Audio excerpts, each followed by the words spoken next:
Bonjour Lisa, Bonjour à tous. bienvenue sur la chaîne YouTube CB Math et Lisa. Dans cette vidéo, nous allons vous présenter une mise en situation professionnelle. Voici l'énoncé. Vous êtes professeur de mathématiques dans une classe de seconde. Vous distribuez en classe des documents papier pour une activité. Des élèves vous disent que ce n'est pas écologique. Comment réagissez-vous? Analysons cette situation. Ce n'est pas de l'insolence, mais une expression de l'esprit critique et de la conscience citoyenne des élèves. C'est un signe positif sur leur engagement. Il faut rester le maître d'œuvre de son enseignement, valider leurs préoccupations sans perdre son autorité, ni le temps consacré aux mathématiques.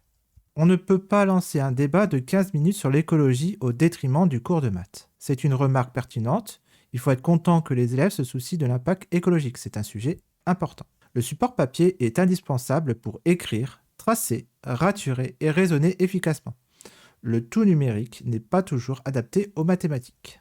L'usage du papier peut être maintenu malgré les outils numériques. En mathématiques, notamment au lycée, l'élève a besoin de passer par l'écrit manuscrit pour structurer sa pensée. Brouillon, calcul algébrique complexe et figures géométriques. L'écran incite souvent à la passivité ou au zapping, alors que le papier favorise la concentration et la mémorisation. Distribuer un document papier garantit l'égalité des chances. On est sûr que tous les élèves ont le document sous les yeux, ce qui n'est pas garanti si on demande de le consulter sur leur smartphone. Problème de batterie, pas de téléphone, écran trop petit, ou si le réseau du lycée est défaillant. Il faut inscrire son action dans le cadre de l'EDD, éducation au développement durable, qui est transversale. On peut trouver des alternatives à la surconsommation de papier. Imprimer en recto verso, projeter l'énoncé au tableau quand c'est possible pour éviter les copies inutiles, demander aux élèves de garder ce document précieusement et veiller au tri sélectif du papier dans la salle de classe. À présent, je vais vous présenter un exemple d'intervention que l'on pourrait produire face au jury le jour J. Dans cette situation, je me trouve face à une classe de seconde au moment où je distribue des documents papier pour une activité. Certains élèves me font remarquer que ce n'est pas très écologique. Cette remarque, bien que spontanée, n'est pas une forme d'insolence.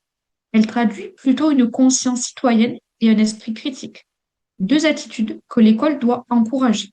Je commence donc par accueillir cette remarque positivement. Cela montre que les élèves s'intéressent aux enjeux environnementaux et qu'ils se sentent concernés par leurs gestes quotidiens, y compris dans le cadre scolaire.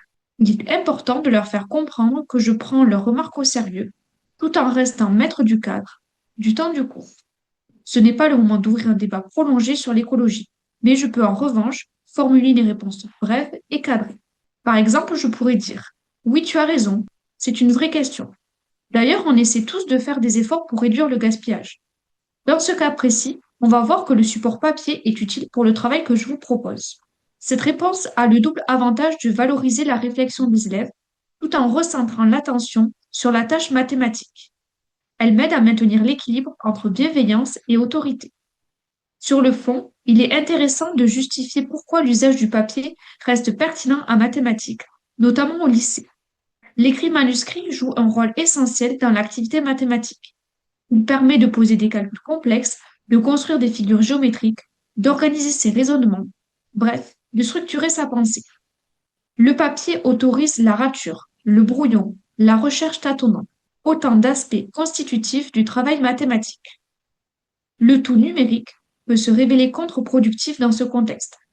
Travailler sur écran demande souvent plus de discipline, favorise la passivité, voire le zapping. De plus, il ne garantit pas l'égalité entre les élèves. Certains n'ont pas d'équipement personnel ou bien la connexion au réseau du lycée peut être défaillante. Distribuer un document papier assure donc que tout le monde dispose du même support, un enjeu fort en matière d'équité scolaire. Pour autant, il est essentiel d'inscrire sa pratique dans une démarche d'éducation au développement durable, l'EDD, qui fait partie intégrante du socle commun et des priorités transversales du système éducatif. Cela signifie que je peux réfléchir à des gestes concrets pour limiter l'impact écologique sans renoncer à l'efficacité pédagogique. Parmi ces gestes, imprimer recto verso, réutiliser certaines feuilles comme brouillon, projeter les consignes au tableau quand c'est possible, rappeler aux élèves de conserver leurs documents pour éviter de réimprimer, ou encore mettre en place un tri sélectif du papier dans la classe. Ces actions peuvent être discutées en conseil pédagogique pour qu'elles s'inscrivent dans une politique d'établissement cohérente. Bien, la vidéo est maintenant terminée. Merci de l'avoir suivi. Un like, un abonnement ou un commentaire sont toujours les bienvenus. Vous pouvez aussi regarder les liens en bas de la description si vous voulez soutenir notre travail. Bon courage dans vos révisions du CAPES et à bientôt pour de nouvelles aventures mathématiques. À bientôt, au revoir.